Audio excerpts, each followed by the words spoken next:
Të dashur miq të ora 24.tv dhe almakos.com. Ndodhemi në Tetov pasi sot do të zhvillojmë një bisedë me kryetarin e kësaj komune, i cili njëherët është edhe kryetari i Lëvizjes Besa, zoti Bilal Kasami. Zoti Kasami për momentin ndodhet në takimet e përhershme që i mban me qytetarët e kësaj komune, ndërsa pas përfundimit të bisedave të tij, ne do të flasim rreth zhvillimeve më të fundit në komunën e Tetovës, por edhe me ato se çka po ndodh në politikën e përditshme shtetërore dhe zhvillimet më të fundit në kuvend dhe më gjatë.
Si kalonët? Si shkojnë punët? Mirë, faleminderit. Çfarë probleme kanë mas tepër me qytetarët? Deri tash, domethënë ne ju kemi prit për ora 15, ora është rreth 18, domethënë rreth 3 orë kemi biseduar. Cilat janë problemet që i shfaqin më tepërmi qytetarët e Tetovës? Po kryesisht janë pjesën më të madhe çështja e punësimeve, që është një plagë them e gjithë shoqërisë tonë. Është në momentet të caktuara ajo bindja ideja se duhet me qenë të punësuar në punë shteti. Punë shtetin administrativ. Fatkeqësisht ka edhe situata kur kanë edhe idenë të marrin një rrogë, por jo edhe shumë të angazhohen, sepse ju ofrojnë mundësi të punësimit në ndërmarrje komunale, ku realisht ka angazhim, po nuk e që kanë shumë ndonjë interesim. Pjesa tjetër kanë të bëjnë me probleme komunale, siç është puna e legalizimeve të objekteve që në komunën e Tetovës gjatë kohë nuk është punuar as pak në pjesën e legalizimit të objekteve të ndërtuara pa leje. Ka fjalë për një sasi diku të mbi 13.000 objekte të cilat kanë qenë në proces të legalizimit dhe ne kemi bë pjesën më të madhe të legalizimeve dhe janë ka fundi, më thonë, për momentin janë shumë pak landat të cilat janë të kompletuara dhe të cilat po përpunohen. Sa është e logjikshme të mendojnë një qytet si Tetova, e kuptoj, është qytet i madh, ka shumë banor, ka shumë rrethina dhe kështu me radhë. Ke 13.000 land pa legalizuar. Cili është mesazhi i kësaj? Tashmë jeni thuajse 3 vite kryetari një komune dhe sa është e logjikshme ta shihni nga prizma ku jeni tash, që të mundësohen të bëhen 13.000 ndërtime pa legalizim, pa plan urbanistik, pa asnjë lloj strategjie për të mirën atyre vetë qytetarëve që kanë ndërtuar. Fatkeqësisht Tetova në një kohë të gjatë ka qenë si e shtëpia pa zot. Askush nuk është marrë seriozisht me çështjen e planifikimit urban. Ne po punojmë intensivisht në zgjidhjen e këtij problemi. Në pjesën për momentin janë dikund me 20 bloqe urbane, në të cilat po punohet intensivisht në përpilimin e planit detaj urbanistik, me shka do të ketë mundësi të ndërtohet objektet në bazë të atij plani dhe të ndërtohen me leje, ku do të paguajnë edhe taksat komunale dhe sigurisht që pastaj komuna do të ketë obligim që të ndërtojë edhe infrastrukturën përcjellëse, rrugë, kanalizim, ujë dhe kështu me radhë. Pra bëhet fjalë për një situatë të trashëguar ku nuk ka pasur plane urbanistike, qytetarët në pjesën më të madhe kanë qenë të detyruar që të zgjidhin çështjet e tyre të banimit përmes ndërtimit pa leje, por një pjesë e konsiderueshme e këtyre landëve fatkeqësisht janë pas viti 2011, pra në bazë të ligjit, gjithë ata lëndë të cilat apo objekte të cilat janë ndërtuar para 2011-s kanë qenë të përfshirë me ligjin për legalizim, por po them që ashtu si edhe në qytete tjera, kjo pastaj u bë një biznes. Pra shitja e numrave për legalizim u bë një biznes. Kur kam ardhur në komunën të Tetovës, kam gjetur mbi 300 lanë, të cilat pastaj ka marrë prokuroria për krim të organizuar, për t'i analizuar, ku është konstatuar që legalizimi është bërë edhe i objekteve të cilat janë ndërtuar pas viti 2018.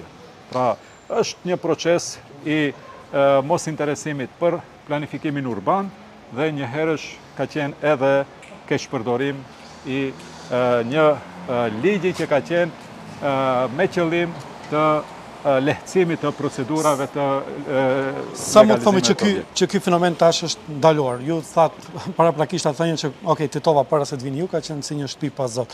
Tani, a ekziston ky fenomen ose çfarë masë janë marrë që njëherë të bëhet plani urbanistik pastaj në ndërtim? Më thënë herë si proces është ndalë komplet, po legalizon ata objekte të cilat janë në procedurë. Që mos dëmtojnë ata qytetarë që janë mashtruar që të ndërtojnë pa leje. Pastaj vazhdojmë atë që përmenda për momentin dikund 20 bloqe urbane, Tetova ka dikund 120, dikund 20 bloqe urbane po përgatitet plani detaj urbanistik. Unë këtu do të potencoj një pikë kritike që është për Tetovën, qendra e qytetit. Mund të imagjinoni që qendra e qytetit nga posta deri te stadiumi, që është zemra e qytetit, nuk ka plan urbanistik dhe nuk ka pasur ndonjë iniciativë për plan urbanistik.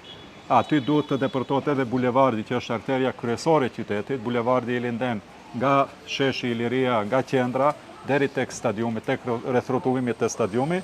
Për momentin, me ardhjen time, menjëherë kam angazhuar kompani për planifikim, e cila përpilon planin urbanistik të 4 bloqeve urbane që përfshin këtë zonë, me çka do zgjidhet edhe çështja e ndërtimit me leje aty, por njëherësh do të vazhdoj edhe apo do të hapet mundësia për hapjen e bulevardit. Pra, në Tetovë po punohet intensivisht, jo vetëm atë që shohin qytetarët në asfaltimin e rrugëve, në përmirësimin e kushteve elementare për jetë, por edhe në atë që nuk është vënu gjatë kohë, pra në planifikimin urban. Gjithashtu është një lajm i mirë për Tetovën, që është ndoshta ekskluzivisht po ja jap juve, veçmë kemi përmbillur konstruksionin financiar edhe për përpilimin e planit general urbanistik për Tetovën. Tetova 20 vite nuk ka plan general urbanistik dhe tani më edhe me përkrajet investitorëve privat, me përkraje konkretisht në këtë rast të kompanisë së mirënjohur Ekolog që finanson dikun 60% të këtij plani, pjesën tjetër do finansohet me mjete buxhetore të komunës dhe ne planifikojmë brenda një viti të përpilojmë planin general urbanistik për Tetovën. Pra, në të njëjtën kohë po punohet në shumë fronte për të kompenzuar atë punë që nuk është bërë ndër vite për Tetovën. Një qytet i madh me shumë banor, pavarësisht se tash e dim që jo prej tash për një kohë më gjatë kanceri i shoqërisë tonë është migrimi. Megjithatë, fal Zotit, shqyr kemi përsëria ende fëmijë, ende të ria dhe kështu me radhë. Si qëndron situata me shkollat, qerdhet dhe institucionet tjera që janë më domosdoshme që të paktën rinia jon, ajo për cilën ne duhet të investojmë dhe të kontrollojmë më shumë, të ketë një ardhmëri më të sigurt këto. Plani për vitin e ardhshëm që bëhet, domethënë në këto momente nga komuna. Po edhe në këtë plan, domethënë janë marrë shumë aktivitete në riparimin e objekteve të shkollave edhe fillore dhe të mesme dhe tani më në shumicën e shkollave janë bë investime dhe janë përmirësuar ndjeshëm kushtet. Por ajo që është këtu me rëndësi të potencohet, që duke pasur parasysh situatën në objektet shkollore ekzistuese, ne kemi marrë një iniciativë që me mjetet buxhetore, të cilat do i marrim nga qeveria e Maqedonisë së Veriut për këtë vit, pra vitin 2014, të parashohim ndërtimin e 2 objekteve të shkollave të mesme, me shka besojmë që do e zgjidhim njëre për gjithmonë problemin me hapësirat moderne për mësim për nxënësit e rajonit të Tetovës dhe rrethinës. Për vitin e ardhshëm 2025 planifikojmë gjithashtu ndërtimin e 2 objekteve shkollore për shkollat fillore, me shka besojmë që do të arrijmë të në pjesën më të madhe të shkollave të mundësojmë mësim në një ndrim dhe pastaj të shkojmë edhe me konceptin e mësimit gjithditor. Pra po punojmë intensivisht që në shkollat e komunës Tetovës të krijojmë kushte moderne për të mejtanë si për shkollat fillore ashtu edhe në shkollat e mesme. Përmendet bashkëpunimi me kompaninë Ekolog, ndërsa disa ditë më parë pam edhe informacionin rreth zhvillimeve për stadiumin e qytetit. Ne e dim gjithë që tetovarët e mirëpriten promovimin e atij projekti, mirë po realizimi ende ecë me dinamikën, themi, më të ngadalshme. Ku qëndron më saktë, si mund të informojmë më detajisht qytetarët rreth projektit, plotësimit ose realizimit plot të projektit me stadiumin e qytetit? Po, shqyqo, për të kompenzuar kohën e humbur ndër vitet që nuk është bërë asgjë, ne në mënyrë paralele kemi punuar në disa fronte edhe sa i përket stadiumit, pra edhe të gjejmë zgjidhje urbanistike, edhe të gjejmë konstruktin financiar. Pra kur është fol me kompaninë Ekolog, sigurisht që dini që gati një vit ne kemi pritur kompaninë Ekolog që të mbaroj bisedimet me qeverin paraprake, sepse ata kanë pasur një marrëveshje tjetër për të investuar edhe në stadiumin. Marrëveshjen me Ekologën e kemi trashëguar, por ndër vite nuk është realizuar sepse qeveria paraprake edhe komuna apo menaxhmenti paraprak apo udhëheqësia paraprak e komunës nuk kanë pas interesim për ta realizuar atë marrëveshje, dhe pas ardhjes time gati një vit i kanë pritur ata që të përmbillun atë marrëveshje. Kur u pa se nuk ka rezultat marrëveshje me qeverin, kompania Ekolog u drejtuar në komunë dhe vazhduan bisedimet në nivel të komunës. Pastaj menjëherë nisëm konceptin e ndërtimit, sepse komuna nuk kishte mjetet të gatshme buxhetare për të financuar një projekt kaq gjigant që kap shifrën e 10 milion eurove.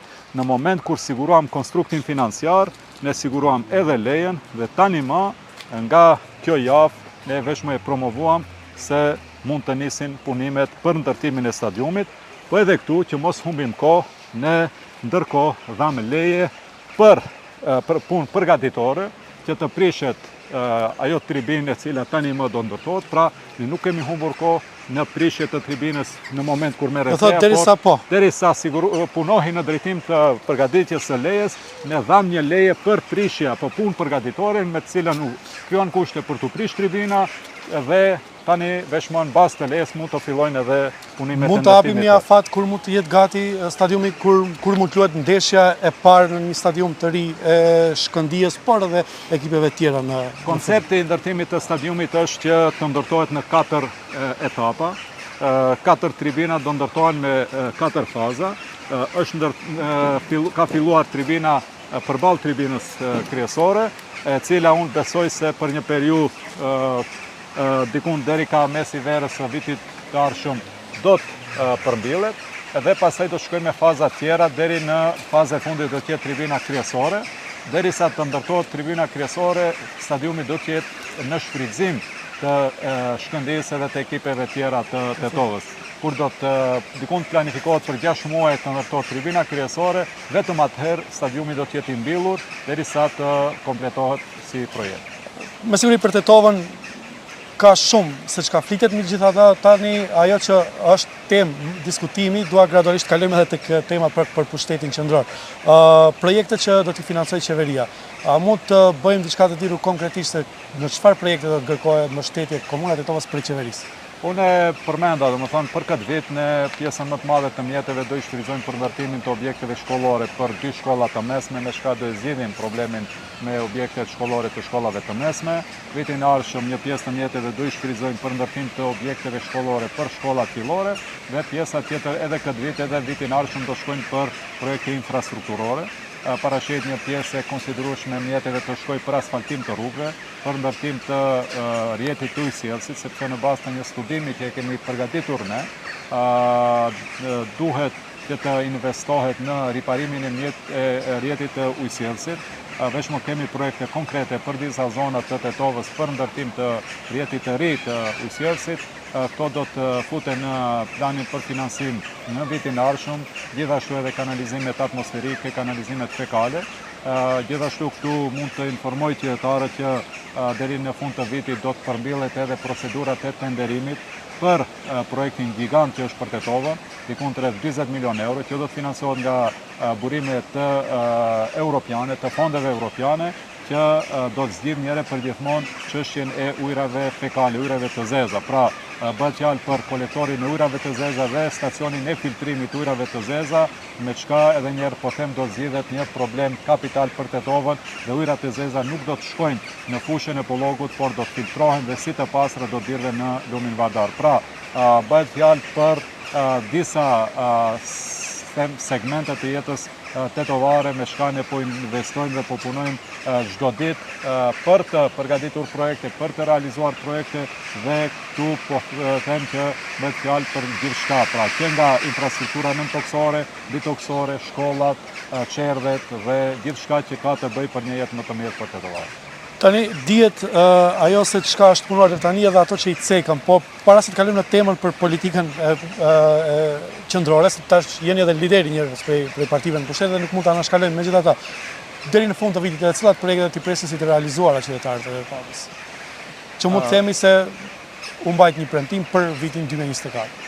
Po, për këtë vit janë realizuar shumë projekte që kanë të bëjnë me asfaltim të rrugëve, me riparim të rrjetit të ujësjellësit, që kanë të bëjnë me zgjidhjen e çështjes së mbeturinave, ku tani më Tetova nuk ka problem me mbeturinat, që ka të bëjnë me zgjidhjen e problemit me qendrën Ndacak, ku për herë të parë Tetova veç më ka një strejmore për qendrën Ndacak, nëse për vitet paraprake flitnim për dhjetëra raste të kafshimit nga qendrën Ndacak, tani mund të jenë raste incidentale, pra bëhet fjalë për investime në shkolla, që tani më shkollat kanë kushte shumë më të mira, nuk ka shkollë në të cilin nuk është investuar dhe janë përmirësuar kushtet. Është realizuar pra depërtimi i bulevardit Blagoja Toska, që ish premtimi ka moshën, por duhet të vinë që të realizojmë. Është në përfundim realizimi i bulevardit tjetër tek po ashtu segmentit e bulevardit Blagoja Toska tek stadiumi apo tek kazerna e qytetit, po vazhdojnë punimet në bulevardin VS Bato, që është vazhdimi pra bulevardit të rrugës industriale si njihet në Tetovë. Besojmë që deri në fund të vitit do të jetë e hapur dhe në shfrytëzim rruga e re, diku 4 kilometra për në qendrën turistike në Kodër të Diellit, me shka këtë sezon besojmë që nuk do të kemi probleme me pikun e sezonit ku ndodhte që gjithë veturat jenë të bllokuara aty dhe të mos mund të kthehen në shtëpitë e tyre që janë në orë të tëra. Pra, asfaltimi rrugës në zonën e Kodrës së Diellit, në pjesën e Viken Shkëpizave, deri në fund të vitit besojmë që ta kemi të gatshëm planin detaj dhe general urbanistik për Kodrën e Diellit, të cilin do ta prezantojmë në gjatë sezonit dimror para investitorëve të mundshëm, dhe sigurisht që kjo do të jetë një mundësi e mirë, një impuls i mirë për gjithë ata investitorë që duan të investojnë në Kodër të Diellit, që ta bëjnë në bazë të planit urbanistik dhe në bazë të leve që do t'i sigurojë. Çështja me parkingjet, këto ditë sidomos nga disa media caktuara shkruhet për probleme me parkingjet në Tetovë.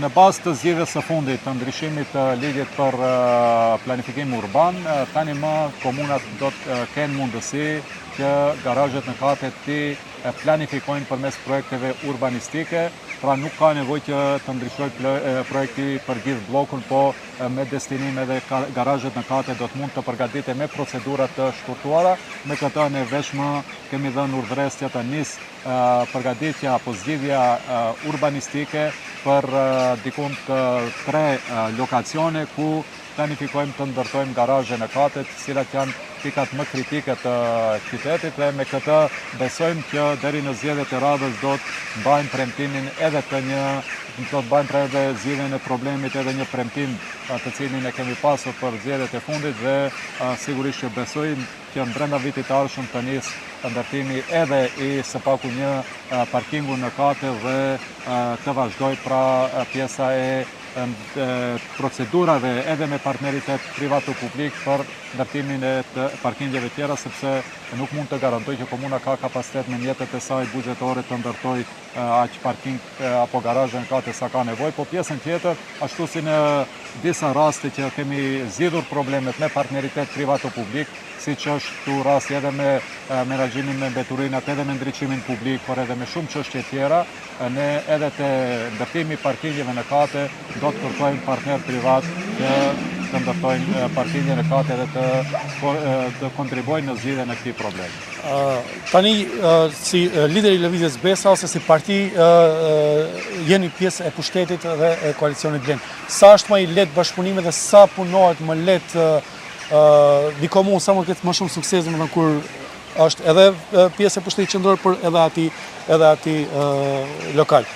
Po, shumë është më lehtë, sepse ne derisa para zgjedhjeve deri në ndrymin e qeverisë nuk e kishim vetëm hallin e zgjidhjes së problemit të qytetarëve. Gati çdo ditë unë kisha një ftesë nga prokuroria për të paraqitur në prokurori, gati çdo ditë në dyert e komunës trokisin inspektorate të ndryshme për të penguar punën tonë. Pra, tani më ato probleme nuk i kemi, tani më kemi përkrahje të institucioneve qendrore në gjitha procedurat që kanë të bëjnë me ingerencat cilat i ka komuna dhe në bashkëpunojmë shumë ngushtë në zgjidhjen e halleve dhe problemeve të qytetarëve. Sigurisht që tani më është sfidë edhe më shumë, sepse nuk kemi arsyetimin se na pengon qeveria, tani më jemi pjesë edhe qeverisë dhe sigurisht që shumë probleme të cilat nuk kemi pasur mundësi t'i zgjedhim në të kaluarën, kemi mundësi që t'i zgjedhim tani. Aktuale janë disa çështje për cilat juve më pak jeni prononcuar si lider, me siguri për shkak të fokusit e komuna, megjithatë. Çështja e patenterit dhe çështja e gjuhës shqipe janë dy çështje të cilat varen prej gjykatës kushtetuese. Dua të dyja t'i përmbledhim në një temë, mendoj në një bisedë për shkak se të kohës. Cili është ndrimi juaj dhe a besoni që këto dy çështje mund të rrisin tensionen drejtnike mes qytetarëve, edhe pse për një kohë gjatë më ato ishin të stabile ose më të qetë? Shiko, këto çështje si shumë tema tjera janë tema të cilat njëherët edhe nga pafësia e BDI-s për t'i zgjidhur përfundimisht problemet të cilat kanë qenë të hapura ndër vite, por edhe ndoshta me një qëllim të mbrapsht që mos zgjidhen asnjëherë problemet, që vazhdimisht të premtoj diçka të cilën kur nuk do ta realizoj përfundimisht, e kemi pra si pasojë gjithë kësaj situate. Ne dim që çështja për gjuhën shqipe është një çështje e cila nuk u zgjidh edhe me ligjin e fundit.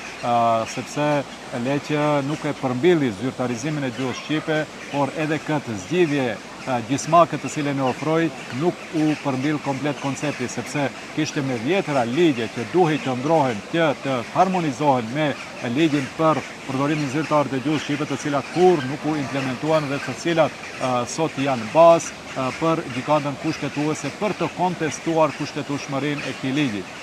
Por pashtu, pra vetë ngritja e iniciativës në këto momente nga gjykata kushtetuese tregon që kjo bëhet nga element të dyshim brenda gjykatës kushtetuese për të krijuar tensionin ndëretnike dhe për të paraqitur probleme për këtë qeveri, ashtu si unë e tregova rastin edhe në komunën e Tetovës. Pra le qeveria që nuk përkrahte komunën e Tetovës, por me mundësitë që kishte në bazë ditore na pengonte. Ju e dini rastin edhe me stadiumin. Pra, kishte një iniciativë para gjykatës kushtetuese dhe si rezultat i kësaj, qeveria solli vendim për të ndërprerë punimet në stadiumin e Tetovës me pretekstin se nuk ka marrë pëlqim prej qeverisë. Pra, me nënshkrim të Talat Xhaferit, në vend që të na jepte atë pëlqim nëse ai ishte problemi, Talat Xhaferi na urdhëroi që të ndërpresin punimet. Po e njëjta ndodh po sot, pra ende me elemente të cilat i ka BDI në gjitha strukturat e shoqërisë, po mundohet që të krijoj tensionin ndëretnike. Unë këtu do ta them që edhe një fakt, një argument që BDI po bashkëpunon afër me elita politike, shoqërore, të gazetarisë, të komunitetit Maqedonas. e din opinioni që unë si kryetari i lëvizjes BES apo edhe si qytetari i këtij vendi në shumë evente organizime shtetërore ka mbajtur xhaketa apo palto me flamurin kombëtar në aty dhe vetëm tash duhej që mediat në gjuhën maqedone ta problematizojnë këtë çështje. Pra nuk e problematizuan atëherë kur isha në kuvend krah kryeministrit të tanishëm apo në shumë raste tjera në evente shtetërore ku unë isha po me të njëjtin ikonografi dhe duhet tash të problem. Pra nuk është e rastësishme që BDI shfrytëzon çdo mundësi apo troket në çdo derë apo është e interesuar dhe është e gatshme të bashkëpunojë edhe me djallin që të rikthehen në pushtet sepse ata e dinë se çfarë i pret në opozit për gjithë atë krim dhe korrupsion që e kanë bërë. Për shkak se kemi vetëm diku të 1 minutë ose 2. Shkurt, pse Bilal Kasami vendosi që të qëndrojë në komunë dhe nuk u transferua në pushtetin qendror? Sepse jam njëri i sfidave, pranoj sfidat dhe ju sot e patë se çfarë do të thotë që të menaxhosh me një qytet si komuna e Tetovës. Pra është një pushtet që më shumë ka probleme se sa që ka beneficione. Pa i zgjidhur problemet në komunë Tetovës, në qytetin tim, ku kam lindur dhe jetoj, unë nuk dua që të merrem me probleme madhore. Fundja janë 4 parti politike pjesë të koalicionit, kam besim të plot tek liderët e partive tjera të cilët janë pjesë e pushtetit qendror dhe unë besoj që ky koalicion do të avancoj të drejtat e shqiptarëve, por njëherësh edhe do të zgjidh problemet në nivel lokal ku ne jemi pjesë e pushtetit apo ku edhe pretendojmë që të jemi pjesë e pushtetit pas zgjedhjeve lokale. Kjo thotë që në mod do të jeni përsëri kandidat për Tetovë? Nëse do të më jepet shansi, unë sigurisht që do të kisha kandidatuar. Porosia e fundit për qytetarët, për ato që na ndjekin, nëse kemi Porosia e fundit është që unë si kryetar do ta bëj të pamundurën që ta bëj Tetovën një qytet më të mirë për të jetuar, por për këtë më duhet edhe bashkëpunimi i tyre. Këto ditë, për herë të parë pas shumë vitesh, u bë pastrimi edhe i lumit të qytetit. Siç e shihni, pra është një lum që ja vlen për ta pasur edhe për ta shijuar bukurinë e tij, për të pasur këtë mjafti për të qenë pranë tij, por edhe më tutje fatkeqësisht ka disa qytetarë të pandërgjegjshëm, të cilët hudhin mbeturina. Kërkesa ime si bashkëqytetar i tyre është që ta ruajmë këtë pasuri që na e ka falë Perëndia, të kujdesemi si sytë e ballit për lumin, për hapësirat publike, mos i ndotim, mos hudhim mbeturinë gjithandej dhe bashkë të punojmë për një qytet më të mirë. Bilal Kasami do të jetë shërbëtori i tyre derisa të jetë kryetari i komunës Tetovës, derisa të jetë në politikë dhe unë do të kisha dashur që bashkë me bashkëqytetarët e mi të punojmë për një Tetovë më të mirë dhe të punojmë për një Maqedoni më të mirë ku të gjithë do duam të jetojmë dhe nuk do të kemi më raste që të largohemi dhe të ikim rrugëve të Evropës. Bilal Kasami, ju falenderoj për bisedën, për mikpritjen, besoj që tash do tulem dhe ta pim një kafë dhe të flasim për gjërat më detaje. Uroj që herën tjetër të vim do ta hulumtojmë pak edhe premtimet tuaja në fushatën e kaluar dhe besoj se ndoshta edhe t'ju kritikojmë, që kemi patjetër për t'ju kritikojmë për ato që ndoshta nuk e kemi realizuar. Shpresoj që mos të kemi shumë kritika. Ju falenderoj.